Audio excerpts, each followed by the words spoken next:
Hi everybody, we're here today with our friend Paul Dee. Paul is into mining, he's into mountain biking, he's a super dad, and a super watch collector. So today we'll start with the watch that was on his wrist. Paul, please. Yeah, hi, thanks for having me, Fed. Sure. So this is the Seiko Atlas, okay? It's a limited edition for the Atlas series. It came out sometime early 2000. Okay. Okay. What's special about this watch is the material it's made out of titanium. It has a titanium strap, which I swapped it out for a while. Okay. Yeah. And what's special about this is it's a Seiko 5, and in general, Seiko 5s are on the lower spectrum of the line of Seiko. Okay. They normally have a water resistance of about 100 meters or 50 meters and so like that. But this one, it goes up to 200. I see. Yeah. So it's in the realms of a diver's watch So this already. crown is for the time and the date. What does this one do? Okay, so yeah, they both have screw-down crowns. Okay, Yes. this one, as you said, adjusts the day, date, and time. Now this one, when you unscrew it and turn it, you're able to rotate the internal compass. Oh, okay. So the reason why I guess it's called the Atlas. It's basically it's an orienteering watch. Okay. So with watches, it's possible to find out that your direction without having a physical compass or a magnetic compass. You basically have to use the hour hand and point it towards the sun, and then its position and relative to a certain time will tell you where north is.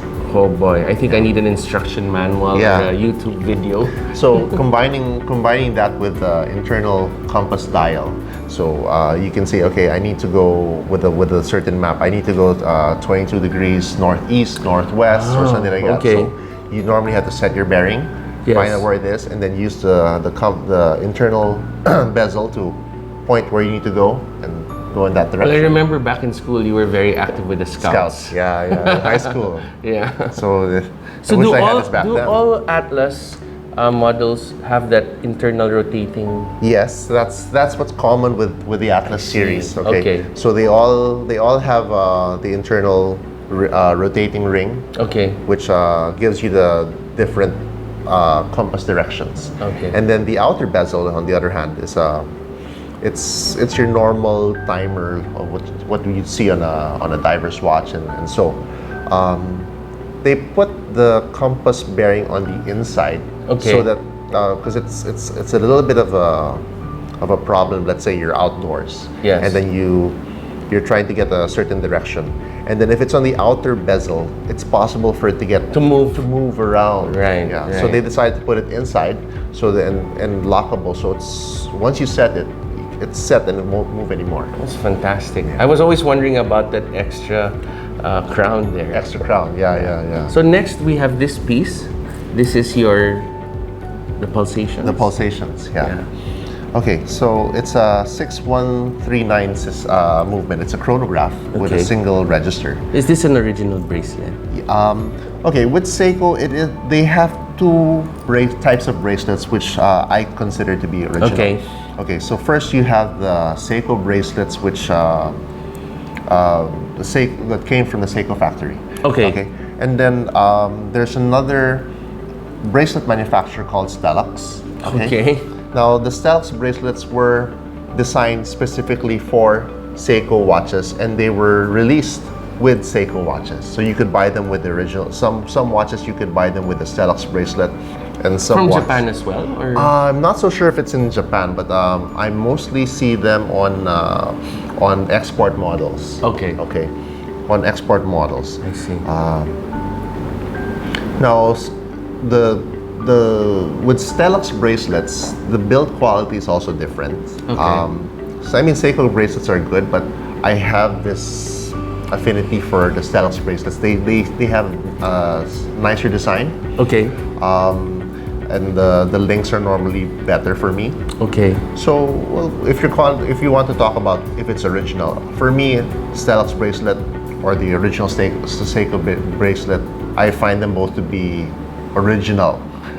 In terms of value, Paul, which is more valuable of the bracelets? Okay, just about the same, to be Okay. honest. Okay, but So it's a preference for the collector. If you're a hardcore Seiko collector who wants original specs of the Japanese, it's normally the Japanese bracelets. I see.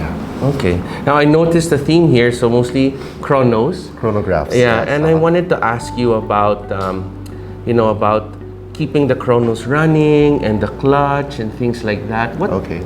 What is all the talk about? What is the fuss about? Okay, yeah, a lot of people ask that question. So they're asking, okay, is it better to keep the chronograph running Yeah. or stopped? Yes. Okay. Well, if you had, let's say, a quartz watch, okay, it's nice to keep it running so you have all these things happening, moving around and all. But the problem is it drains your battery, right? For a quartz Yes, for watch. quartz. Yeah. So some people who had some quartz chronographs Yes. asked the same question. Oh, so is it okay to keep the chronograph running on a Seiko chronograph? Yes. Okay, and well, the answer is yes. It's actually better. Okay. Now, the design of Seiko chronographs, so with the 6138 and the 6139 series, okay, for the sweep hand to stop, when you stop it, it engages a clutch. Yes. Which okay. actually stops the sweep hand from moving. Okay. So what's actually happening here is you have a mechanical system holding something in place, okay, Okay. keeping it from moving, which is its natural tendency. Okay. Okay, so this adds a little bit more wear in the long run. see. By how much I can't really tell. Okay, but in general, keeping it running keeps it. There's less friction and there's less wear on the mechanism. So it's better. So it's better. Yes. Okay. So you brought a lot of pieces for us today. Would you kindly go through them and tell us what makes them special, why they're so rare, even if this one really looks really rare? Okay. So let's just start over here. Please. This is what they call the pulsations watch. It's a doctor's watch. I see. Yeah. One of the doctors or a medical professional's watch. Okay. What I liked about Seiko, which one of the things that drew me to Seiko, was they make watches for different types of people. Okay. Okay. They're just not limited to divers. A lot of people know in the Philippines we know. Yeah. Okay, Seiko divers watch. Yes, yes, That's yes. what majority of the people wear. We have, but they make watches for all walks of life. If Okay. you want a dress watch, they have a dress watch. Yes. If you're a diver, there's a diver's watch, and they have all these special niche watches Okay. for different professions. And the pulsations is an example of that. So what it does is, in a nutshell, is it helps you compute your pulse rate. Okay. Yeah. So back in the 1960s, right? So if let's say you have to check the pulse of a lot of people at that time, Yes. how many beats per minute, Right. Instead of going through the whole minute and counting that, Yes. you just get a small sample. So how it works is, this is a base 10 pulsation. So you have to count 10 beats on a person, Okay. or on your patient. So the doctor would normally, or the nurse, doctor, professional would start the chronograph and start counting 10 beats. Okay. And then after the 10 beats, stop the stopwatch, stop the count, and then there is a scale on the side, Okay. which computes for you how many beats per minute. Awesome. So let's say if it's stopped in about 10 seconds, if you had 10 beats in 10 seconds, that's 60 beats per second. Okay. Yeah. Awesome.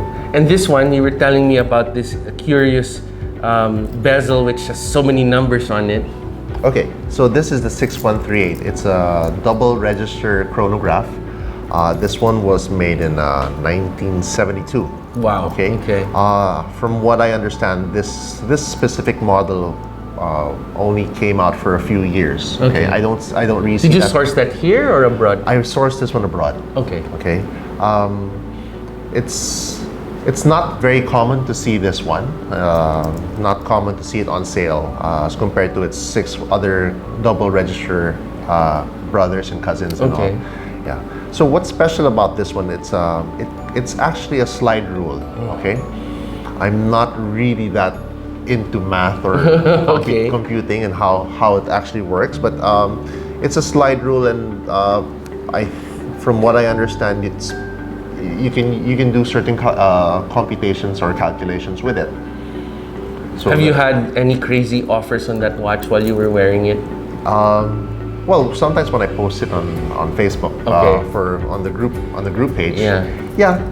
I get a few people asking, okay, is it for sale? Is it for sale? So, but well, How do you reply to that? No. just tell them the truth. Just tell them the truth that okay, it's not for sale. Okay. But if in the future I do find another one, I'll keep you in mind, Okay. or probably point them in the right direction. I should mention that Paul has been in the Seiko hobby since 2011. So a lot of watches have gone through his collection, and which is the obvious reason why he's so knowledgeable on these pieces. So go ahead, Paul. And this black one here. Okay, so this is another 6139 series chronograph. It's another single dial chronograph. I brought this one here because it has a special coating. Okay. So normally in all the vintage watches, it's basically stainless steel. But this one has a special finish. It's I guess. Did you have that done yourself, or you purchased it this way? No, it came out of the factory this way. Oh, okay. So it's original. It's originally this way. Okay. This is a Japanese only model. But the glass is still so clear. This is still an original. Yes, this is still, everything here is still Fantastic. original. Okay, so the nice thing about it, this one is another 1972 watch. Okay. So it's what's that, 45 years old, right? This year, yeah. 45 years old. But if you look at it, because of the special coating that they placed, Yes. it makes it scratch resistant. Okay, it's more And that resistant. dial is operation. really very beautiful. Yeah, it is. It actually kind of reminds me of a C-3PO, Star Wars. So whenever we have like Star Wars theme, something, this is the watch this to wear. This is the watch that I wear. And this is a real kanji day wheel, right? Yes, That's a real for one. all domestic watches of Japanese, they have to have the kanji day. So no English. English and kanji. Okay. That's the wonderful thing about Seiko. I mean, even though it's JDM, Yes. they still cater to other languages. Right. So with regards to the day wheels, you can have one that's Japanese and English. There's Spanish and English. Yes. I've seen Arabic? Is it Arabic? Yeah, there's Arabic and English. Roman numerals in English. Yes, yes. A combination of Chinese and English. Yes. And French and English. Oh, French too. French and Okay, English. Yeah. okay. So. And this one, the Monaco, well, first, I have a thing for the color of the dials, and from that gold to this blue. Yeah. Tell us about this one. Okay, so when I started with vintages, okay, this was actually my grail of sorts. Oh, okay. It's not. Seiko had two factories at the same time creating chronographs. Okay. They had the Daney factory, which I think right now is called what we know as Epson Corporation. Okay, and then the factory which still produces the Seiko movements until now is I think Seikosha. Okay. Okay, so the first factory, the Daney factory created the 7000 series. So you have the 7018, 7017, 7016, and 7015 chronographs. Okay. And then the other factory would create the 6138 chronograph, double chronographs, and the 6139 chronographs. Okay. This one, most of the watches that came from the Daney factory, the design is a far departure from the 6138 series. Okay. They created smaller watches. Okay, which in their own respect were special because of the movements themselves. All the 7000 series are flyback models. Okay. Okay, which is a little bit harder to create. Okay, and then in terms of design, they're smaller in size. So which do you prefer, the flyback, or it doesn't matter to you? It doesn't matter. They're both nice. So Okay. it all depends on the aesthetics. Okay. My problem with the 7000 series or any daily watches, they're basically smaller. Like this one? Yeah, they're basically smaller in size. So if, let's say, if you have a big wrist, it kind of looks a little bit off. Yeah. But I mean, back in the late 60s and 70s, How big were people anyway? people weren't that big, or if they were that big, generally watches weren't that large. Yeah. Unlike what we have now. Today. The 6138 series, they go at about 40 mm, which were huge for the time. Yes. And so that's why, even though they're vintage in the contemporary times, they look just fine. Yes. Yeah. But for the daily watches, no, they're pretty tiny. So when do you wear this one, if you do at all? Well, if I'm kind of dressed up, Okay. or let's say if I have to meet office wear, or maybe to formal parties, Right, I like right. to wear this because well, it's a square watch. Yeah. So not very common. Yes. For the series. Yes. And it's called the Monocle because of the tag Monocle. Yes. Right. So Yes. it shares the same. It's a chronograph and it shares the same shape. Yeah. Okay. So the name Monocle actually is just given by hobbyists. It's Right. not an official name by Seiko, from what I understand. It's But the hobbyists are more important anyway. yes, they are. Without the hobbyists, no one would buy. And now the main feature of our collection, you brought for us 4 Pogues. And in our previous episode, we discussed the gold one. So maybe you can tell us about these 3 others that you brought. Okay. Well, a brief background on Seiko Chronographs. Okay, so back in 1969, okay, there was a race between the Swiss and Yes. the Japanese watches. Right. Okay, on who could bring out the first chronograph, automatic chronograph. Yes. So, the title came out with Zenith. So they came out with the first chronograph, supposedly. Yeah. But looking at production dates of Seiko, they had a chronograph, I think, as early as February 1969. Okay. So in terms of production, some people say that Seiko had the first chronograph, but in general, most watch people would say it was Zenith. The El Primero. Yeah, the El Primero. Yeah. Okay. Now,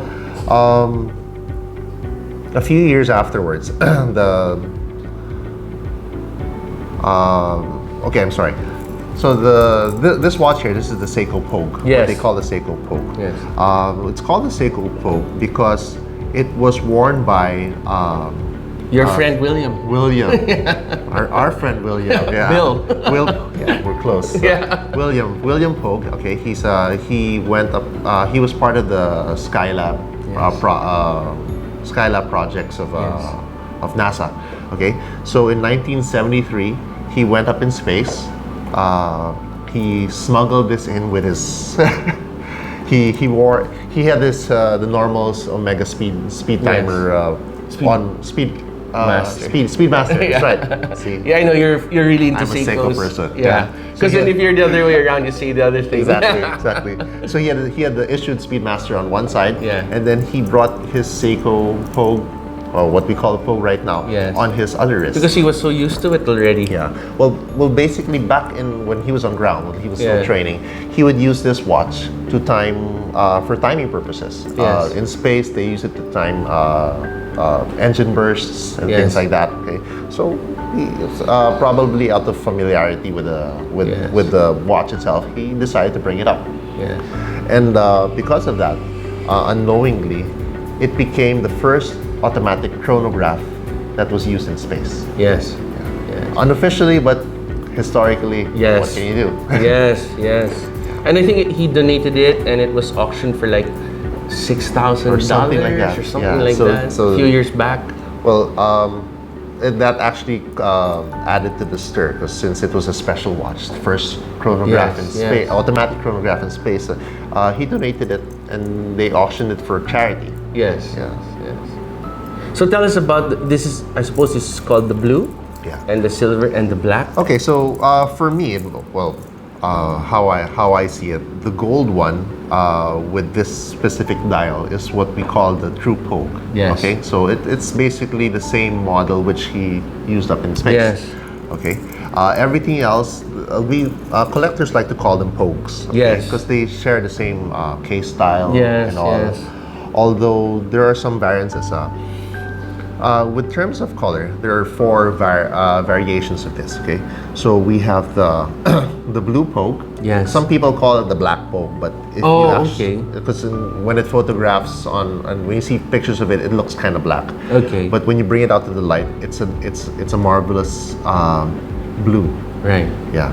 So after the blue, we have the silver Pogue. Okay, the silver Pogue, it's something that you don't see that often. It has the Okay. nice orange.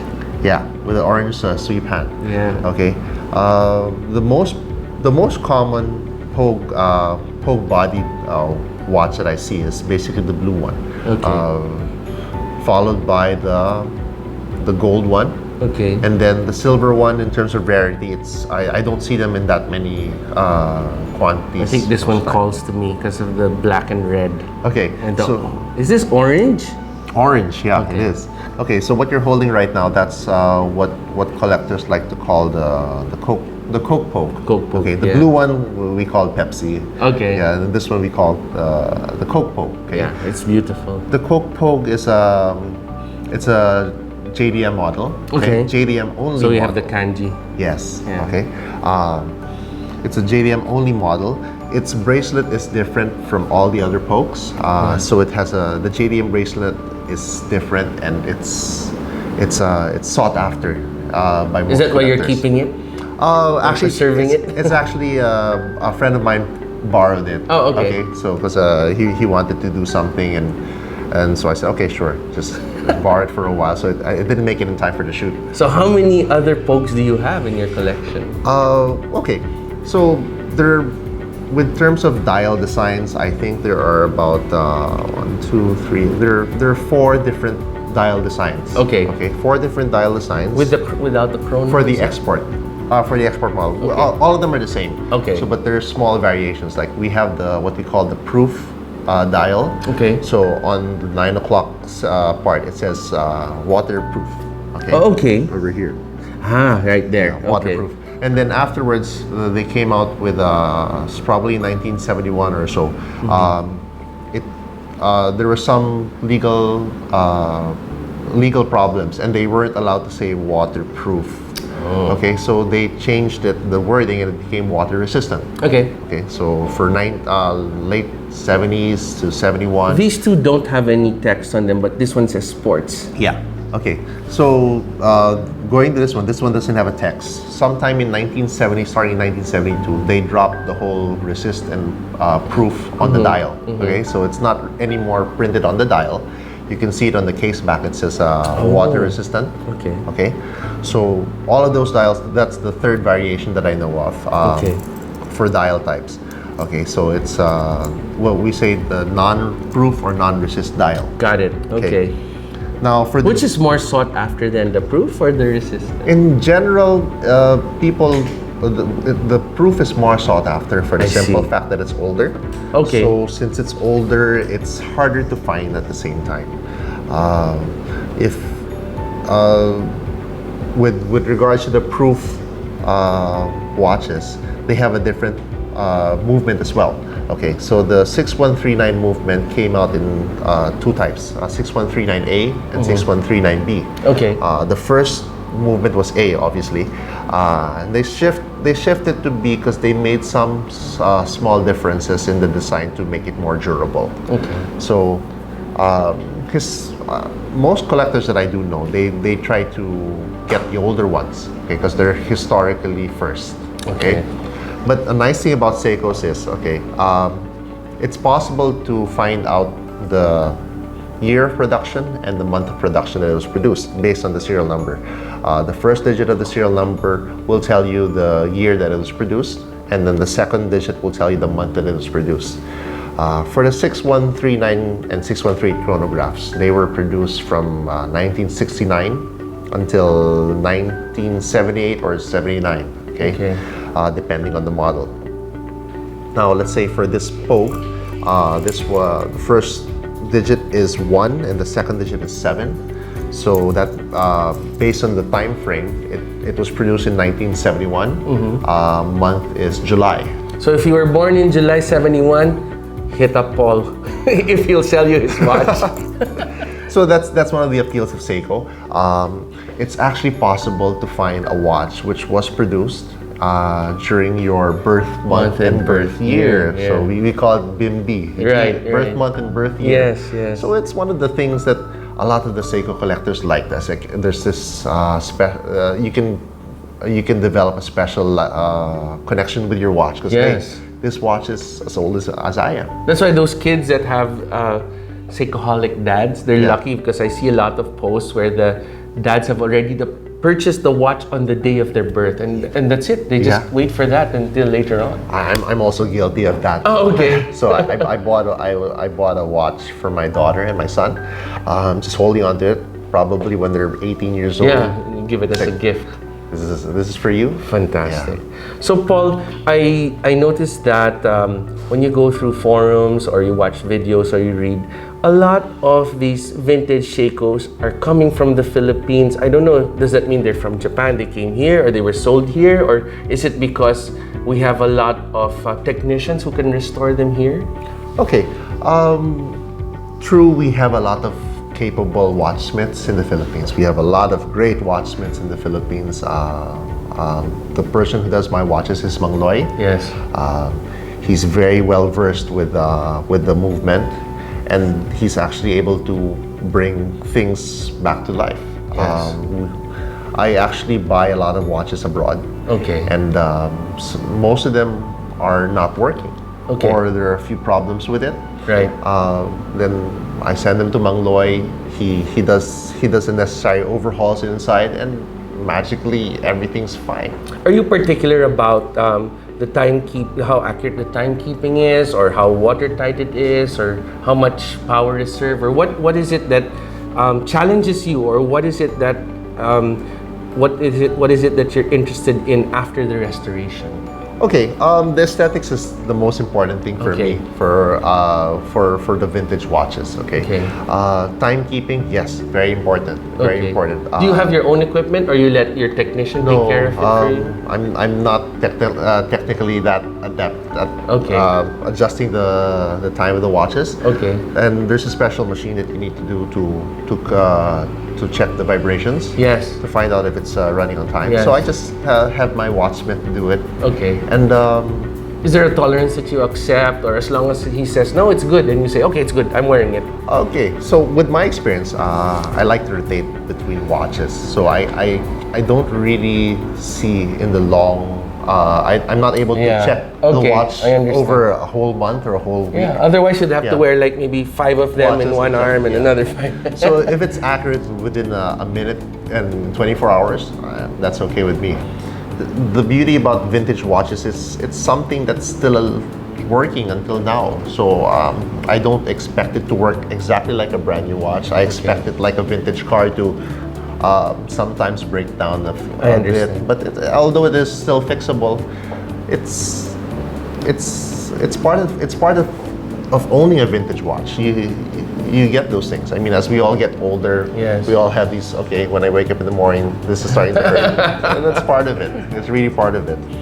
So, if you want to go into vintage, ask a lot of questions. You have to know what you want to get. It helps a lot. When I started, I had no idea what I really wanted. I see. So I went through a lot of watches. Then one day I looked at my collection, said it wasn't coherent. I wasn't happy, and because there was no direction. Okay. So that was my learning experience, tuition if you'd like to call it. So I got rid of a few, and then I was able to streamline my collection to what I wanted. It would have helped a lot if I, from the start, asked around, Yeah. researched to realize exactly what I want to get. And as a last question, Paul, I know you've gone through so many watches since 2011, or probably even before that, and you really spend the time and the money on Spend these the watches. time. So, what would be a grill watch for this collection? Okay, right now, when I started into vintage collection, when I actually got my direction, what I wanted to do was complete the 6138 movement series. Okay. I was able to do it last year. Okay. And then, so I basically stopped buying 6138 movements there. With the 6139 movement, there's so many variations which I don't think I'm ever gonna go into that. Okay. But there's one piece which still eludes me until now. Okay, so it's in the Pogue family. It's what they call the sunrise sunset Pogue. Okay. Okay, so I guess right now that would be my grail. Okay. Well, thank you so much, Paul. Thanks everybody for joining us again. See you next time.